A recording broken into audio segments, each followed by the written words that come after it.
This is actually called test 4. We cut out one of the tests because we only took one test in the first term. Anyway, this is test number 4. This is your final test. This is the final test review, or the last time we're going to review for a test. This is a list of the things you should study in preparation for the test. There are study guides available on the class website for every one of these sections. Other than history of computers, you just study your assignment. Can I take a picture? These slides will be available in the lobby on your way out for a small fee. These slides will be available on the class website. Did I put them there already? I may have even planned ahead. Nope, I didn't. I'll have that out there before you get home.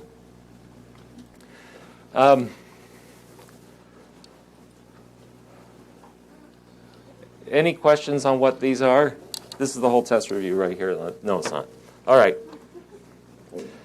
A new concept you need to be aware of for this, turn that down, test.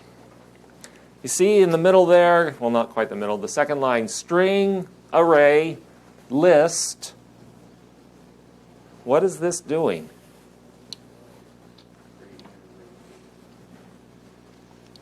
This is a valid line. It's a valid syntax. It is creating a string array called list of size 4, 1, 2, 3, 4, and filling in the slots.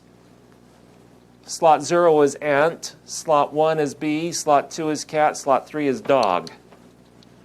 Make sense?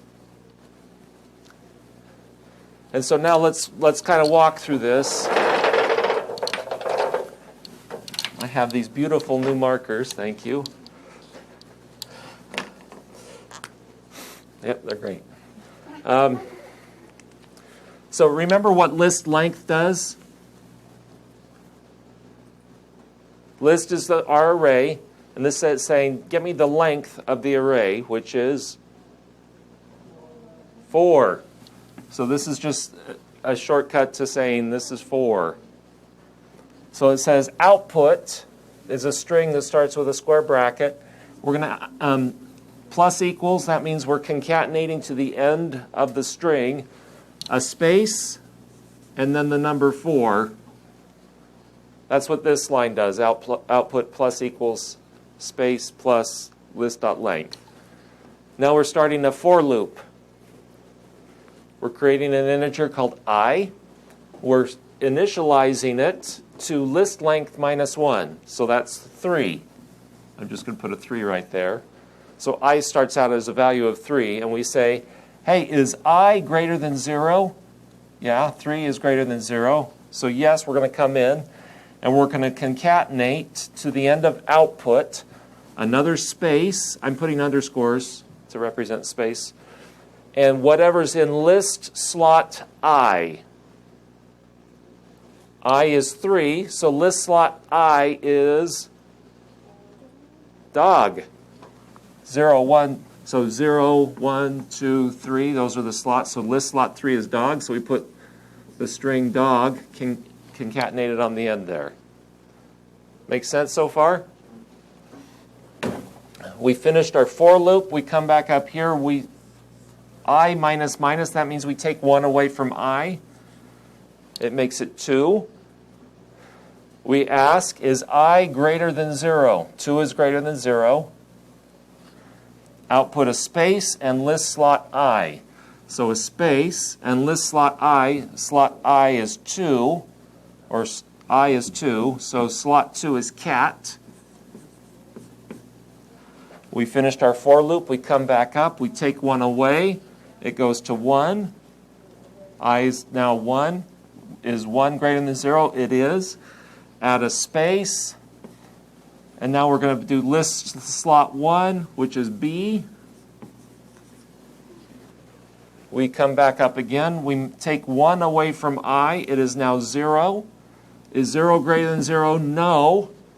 We bail out and we add a space and a square bracket. The question presumably on the test would be something like, what is the value of output after this is run? And you would say it's square bracket space 4 space dog space cat space B space square bracket. Beautiful. Any questions on how that worked? Wow, you guys are easy.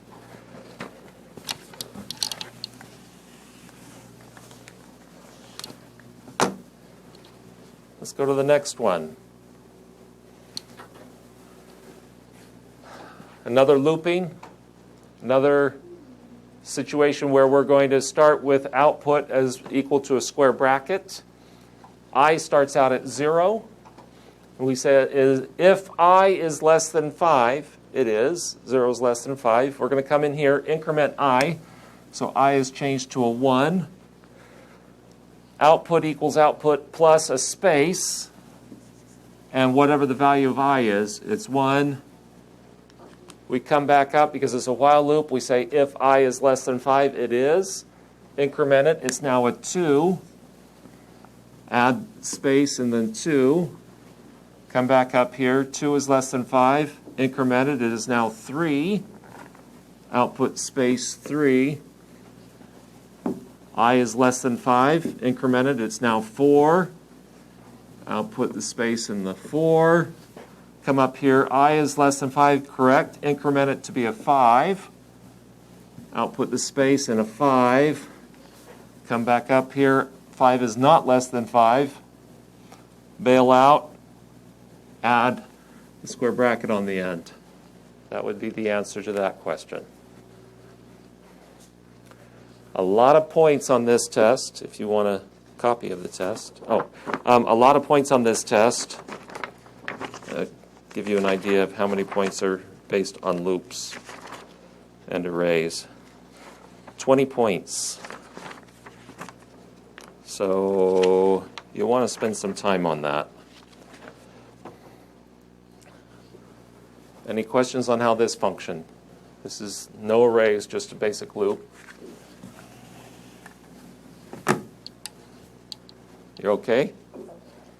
No one's stopping me. Oh boy. Looping and arrays, they go together quite nicely. So we start with list is an integer array that has 10 slots. As soon as you see that, I strongly recommend on your page, you say, okay, I got list, and I've got an array with 10 slots. 0, 1, 2, that's a 0, 3, 4, 5, 6, 7, 8, 9. There's 10 slots. I will provide scratch paper to you if you want it while you take the test. I strongly recommend using a pencil. So this line did that. Then it says slot 0 is equal to 1. Okay, I'm going to go a different color. This is great. Slot 0 gets a 1. Slot 1 gets a 5. So we just executed those first 3 lines. Now we start a for loop. I is equal to 2. And we're saying, while I is less than list length is 10, because that's how big our array is. So we're starting I at 2, and we're going to go, looks like one step at a time until we reach 10. So now it's saying list slot 2 is equal to list slot I minus 2. 2 minus 2 is 0. So now we're saying list slot 2 is getting list sub 0. The value in list sub 0 is a 1, and we're adding 1 to it, so that's 2, and we're putting that in slot 2. Did you see how that worked? Okay. Now we're going to come back up. I is being incremented to a 3. 3 is less than 10. So now we say list slot 3 is equal to list slot 1, I minus 2. 3 minus 2 is 1. So list slot 3 is list slot 1 plus 1. So 5 plus 1 is a 6. You followed that? We come back around, increment it. The 3 becomes a 4. So now we're going to be saying list slot 4 is equal to what's in slot 2, I minus 2. 4 minus 2 is 2. So list sub 2 is a 2 plus 1 is a 3, and we store that in slot 4. I know it's laborious. Come around again, increment it. The 4 becomes a 5. 5 is less than 10.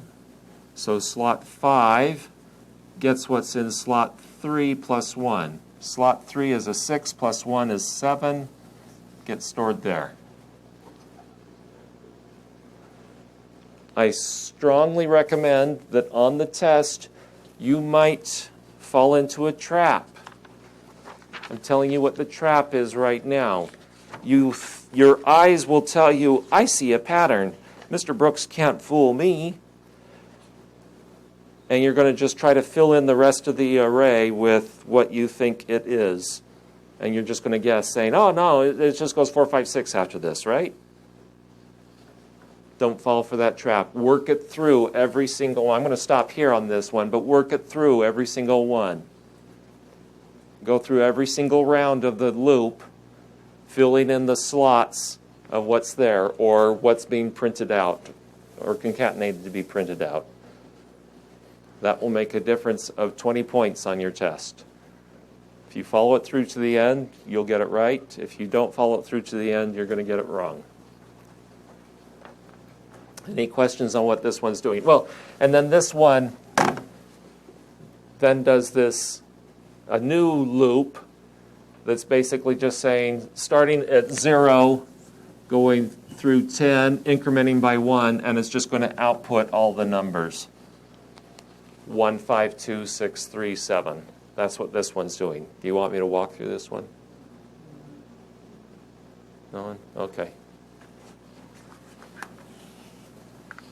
Is this making some amount of sense? I know it's early.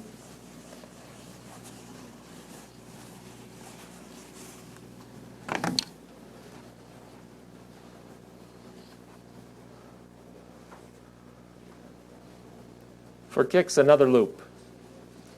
I think we just didn't we just do this one? Yeah. Oh, yeah, I went back one. Ha! Oh, okay.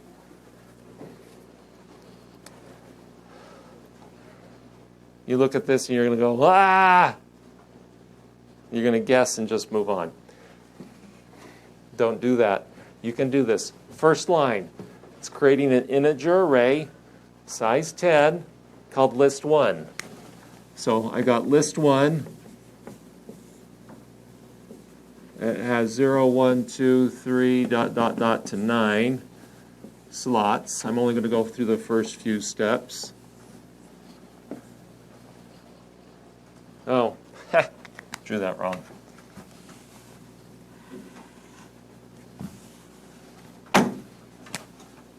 Zero, 1, 2, 3 to 9.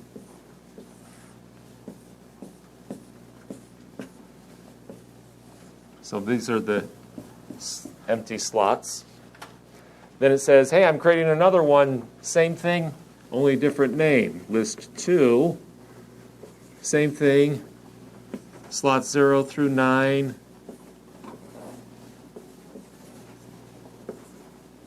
One, 2, 3, ... You can read that, right? Sure. All right. That's what these first two lines did. Int I equals 0. Okay, I is 0. 0 is less than list length. List length is 10. We're going to be incrementing by 1. We're filling in list 1, slot 0, with I plus 1. So slot 0 gets a 1. slot 1 gets a 2, 3, 4. This is just like we did with our card array. This is exactly the same thing that we did with creating our card array. And it was the same thing that we had on the worksheet. Only it's 10 and not 20 or 5. Does that part make sense? Now we're starting a new for loop, starting I at 0. We're going to be going by 1. We're going by list 2 length, which is 10.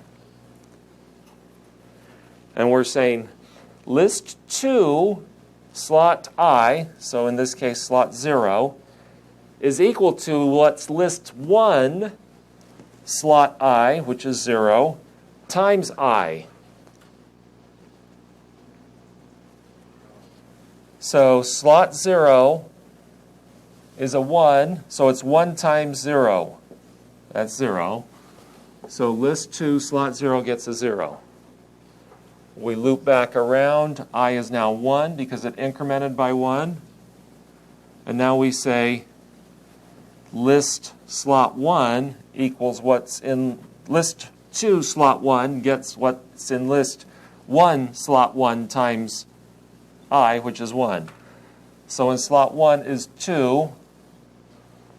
So 2 times 1 is 2. Loop back around. Now I is 2.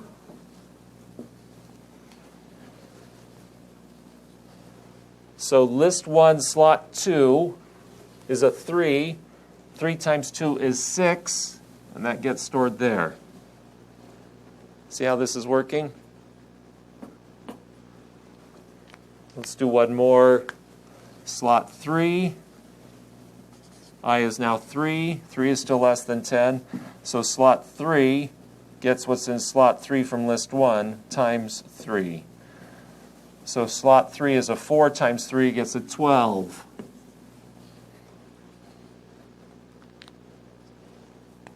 Making sense? It looks ominous when you first start. Then it comes over here and it says we're going to output, sorry with all the writing on top of it, output I starting at 0, going till 10. I is 0. Output, add a space, and then we're going to add together these two items. List slot 1 sub I is a 1. 1 plus 0 is 1. Come back around, go to slot 1. Add the two slots together. That's going to be a 4. Come back around, add the two slots together. That's going to be a 9. And so forth. Makes sense? Makes sense when I do it, right?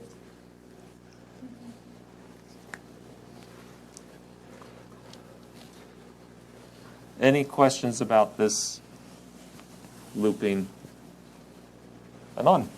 So, the for loop section, you know how it says like I is less than the list length? So technically the list length is 10, or? So whenever you take an array and say dot length, it's just whatever this number was. Okay, so like even if you still go down to 9, it would be less than the length. So you do the 9 and then... You do 9, so like let's say we do 9 here. So what's in list 9 would be 10. So 10 times 9 is 90. Put it in here. Come back and increment I. Now I becomes 10. 10 is no longer, and then we no longer less than 10, and then we skip out.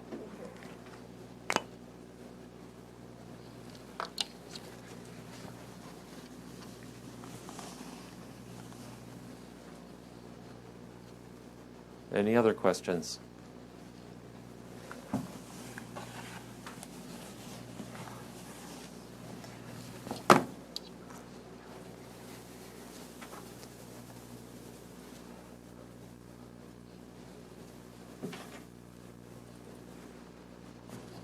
This section is worth 15 points, as it's been on every test that we've taken so far.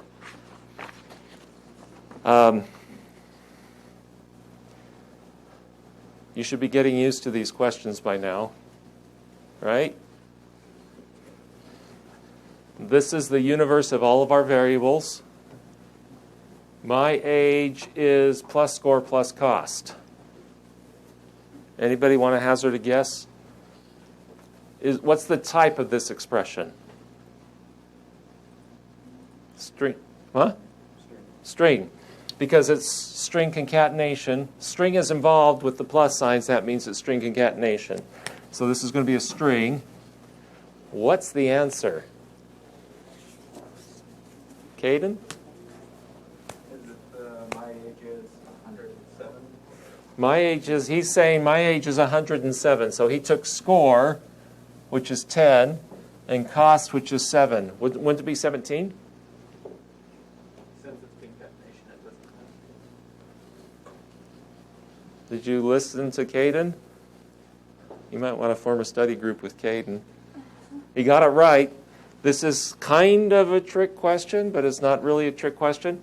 Anytime a string is involved, all plus signs don't do math anymore. They do concatenation. So it's saying score is 10 and cost is 7. You are awesome. Thank you. You're welcome. And so it's just concatenating those together.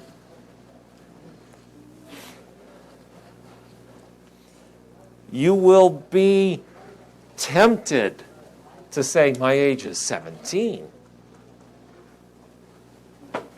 You will lose that point. Okay, so this one's my age is 107. Any trick to this one? Score is 10. Score double equals 8. Is 10 equal to 8? No, this one's a Boolean. This one's false.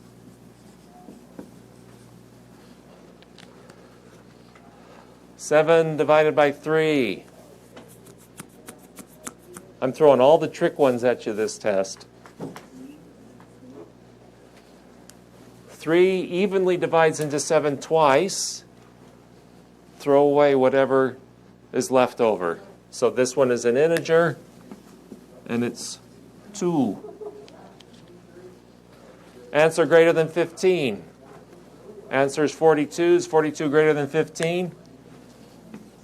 Yep, it is. Over here in the value, I don't want you to say, you'll get the answer wrong if you give me that. Some of you have been doing that. This is your chance to redeem yourself. I don't want an interim form of the expression. I want the final value and the final type. Cost greater than 5 and cost less than 10. Cost is 7 in both cases. Is 7 greater than 5? That's true. Is 7 less than 10? That's true. Anding them together, true and true always yields a true.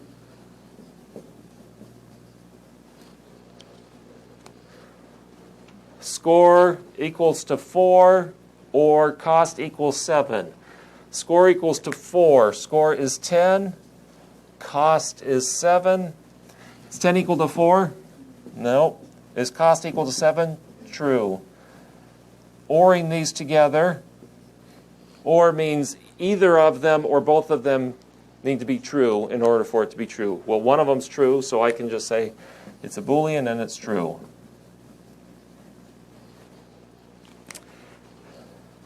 Now for some curveballs. Well, let me see. I don't think I have.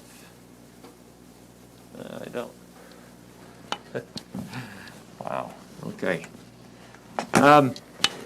So what if the expression were something like,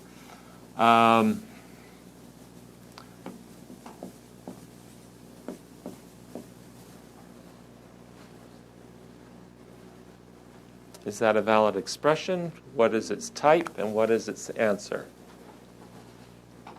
What's its final value?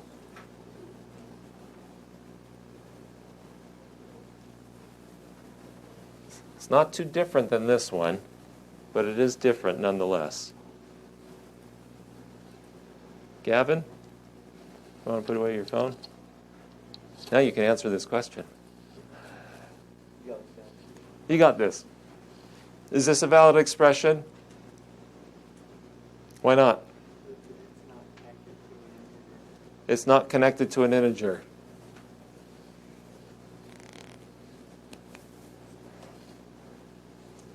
Anybody agree with Gavin? Score equals 7.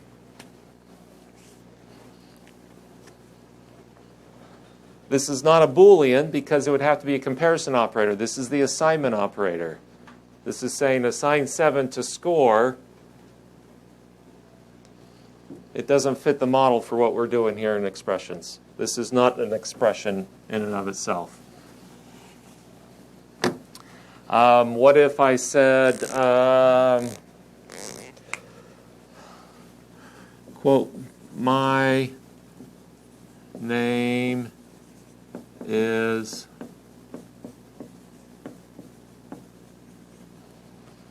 that a valid expression? Why not, Meredith? This is name all lowercase. This is name with an uppercase N. That variable doesn't exist in our little world here. That wouldn't be valid. What if I said answer, answer plus score plus wins?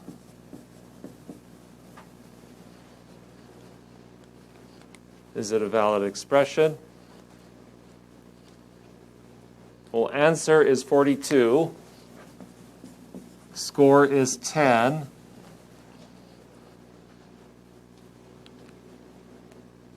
Todd? You don't know. Is it any different than this one? A string is involved, so these are all concatenation. So it's 4210 wins. Now if I went like this, now it's 52 wins. Because we put the parens here, it eliminated the string for this evaluation and said, oh, 42 plus 10, that's 52. Plus the string wins, so 52 wins. Hello? So would that still be a string? This would still be a string, yes. There's always like a string involved, but it looks like it's like a string. Yep, if there's a string involved, and we're not doing comparison, like greater than, less than, or anything like that. This would just be, it would always be a string. What if I said int I, semicolon? Is that a valid expression? What's its type? What's its value? What if I made it even a little bit more fun? What's its type? What's its value?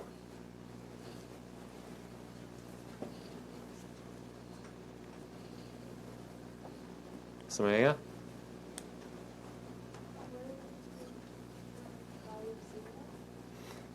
You said, what's the type you said? Integer and 0 is what you're saying?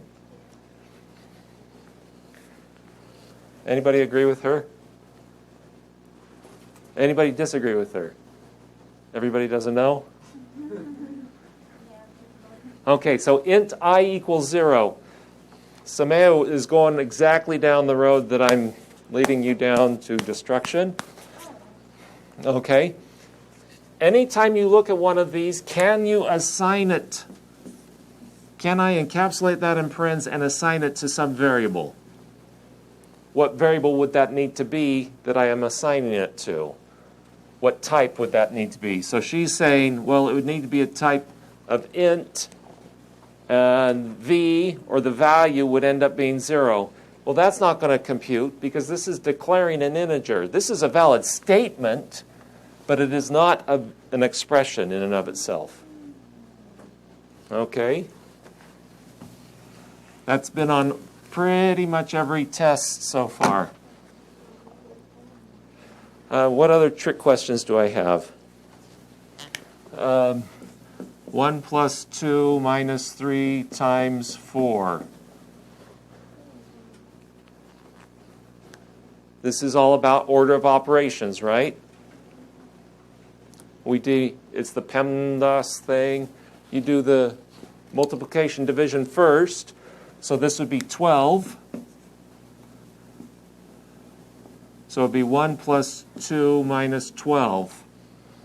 So it would be 3 minus 12 be negative 9.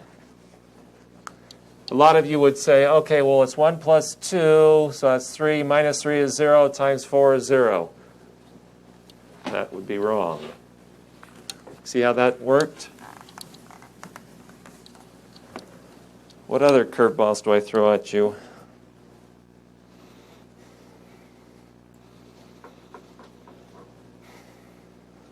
Remember what the, so if I say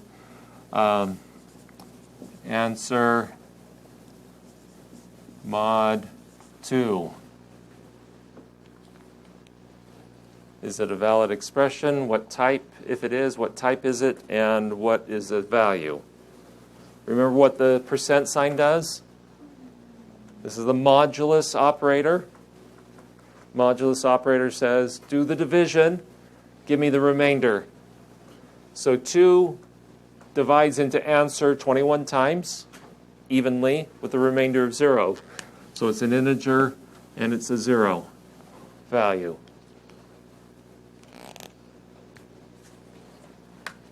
Remember the mod operator. If the expression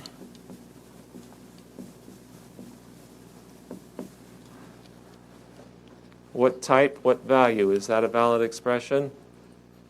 It's a valid expression. It's a string, and its value is name. So what if I change this to lowercase n? It is still a string expression, name. If I take the quotes off, that changes everything now. And now it's Paul, string Paul, because there's a string variable called name. I hope that makes sense. Remember the one that I did to you one time where I said something like name double equals Paul. And a lot of you kind of lost your brains on that one and said, yes, it's true. It's a Boolean, it's true. No, it's in quotes. It's the string name equals Paul.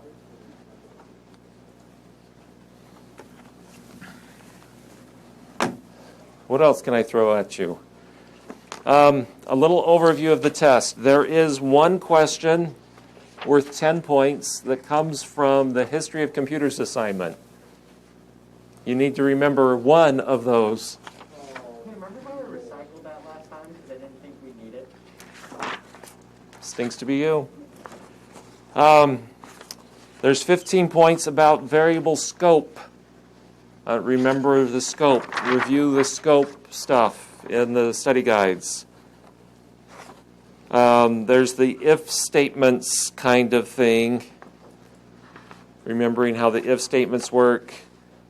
Variable arrays and loops. Remember the software development life cycle? We talked about that last time. The video is up on the class website. Binary number conversions, that's easy. That's 10 points. And 10 points for knowing your operators. What are the operators and what are they? Are they mathematical assignment comparison or logical operators? And for your help or for your extra credit abilities, there are 3 bonus questions. So you could actually score 130 points on the test, but Skyward will only value it at 100 points, and so you get 30 extra credit points. Is there any other topic? I'll go back to the list of topics that we're covering in this test. Any other topic you want me to go over? Now's your moment. Still got 15 minutes.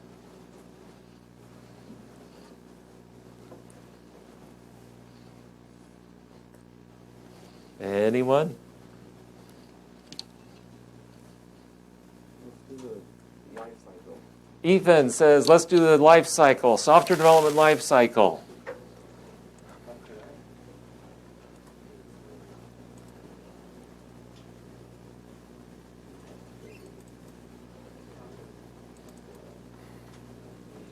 Well, actually, I should just go to the, hey, look, there's a software development life cycle guide, study guide.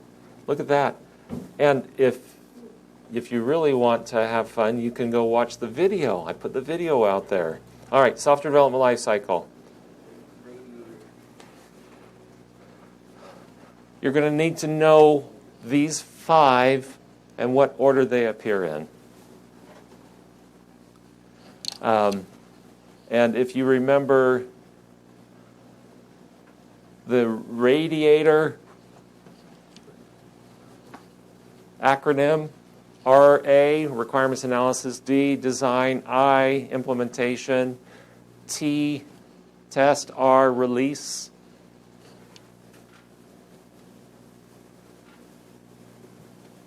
Okay? Did you want more review than that? No. Okay, okay. Next time you should just print it, throw the paper at them and call it good. Yeah, you could do that.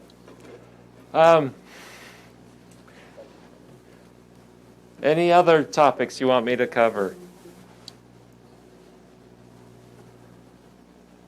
We went over expressions. You remember branching, if statements, methods. There is an example where one of the questions calls a method and says, we're calling this method, it's called super method, with the values 1 and 2. What's it return? Something like that. Binary numbers going one direction or the other. Meredith? Is the method on the final as bad as it was on like the last test? There was like 6 questions and it would call 1,000 So Meredith asks, is it as bad as it was on the last test? You'll be pleased to know that no, it's not. It's actually quite easy. You have a single method with some if statements and whatnot inside of it, and it says, hey, we're calling this method with the values 1 and 2. What is returned from the method? We're calling it with the values 5 and 2. What is returned from the method? Calling it with the values 3 and 20. What's returned from the method? And the method doesn't call itself. It doesn't call any other methods. It's just one method. You'll find it much easier than the previous test. Samantha. The history of computers question, is it like a general question about the whole thing, or is it one specific question from one stop? One specific question from one stop. Sorry, So I have a 1 in 30 chance of getting it right. 31, but that's okay. No, there's 31 stops, and there's 50 questions. So it's one of those 1 in 50. I like those odds. 1 in 50. Never tell me the odds. Okay.